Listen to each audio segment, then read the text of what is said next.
küçük değil. İşte öyle. Yetişmiyor. Mesela okuldakileri atölyelere gönderseler, kursa daha güzel olur. Hem bilgili olur, hem de şey olur. Öğrenirler. Çıraklık da yetişmiyor artık. Hiçbir şey yetişmiyor. Biz gidersek artık bu işleri kimse yapmaz. Bu işleri hep tek başına yapıyoruz.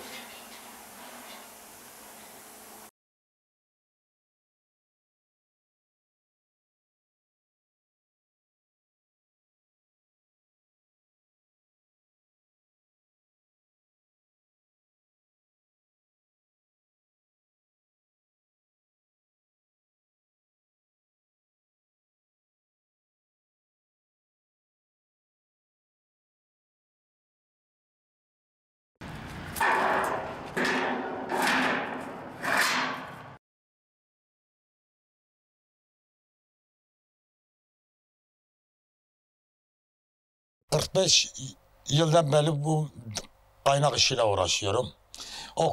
5. sınıf ilkokuldan beri bu işlerden uğraşıyorum. Okula gidip gelip gene çırak olarak çalışıyordum. Şu anda ustayım. Okuldan geldiğim zaman tükenli atölyelerde 5-6 tane çırak olurdu. Şu anda bir çırak bile yoktur. Masa başa hep iş istiyorlar. Şu an ondan sonra devlet buna baş edemez.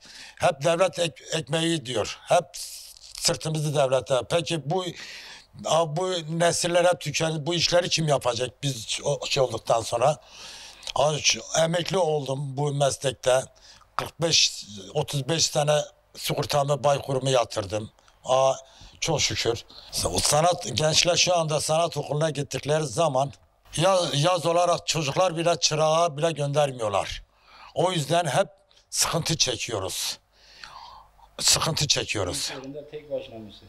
Evet, bu iş yerinde tek başıma. Şu anda tek başıma bu 150 metrekarenin içinde tek başıma çalışıyorum. Çırak gençlere sesleniyorum.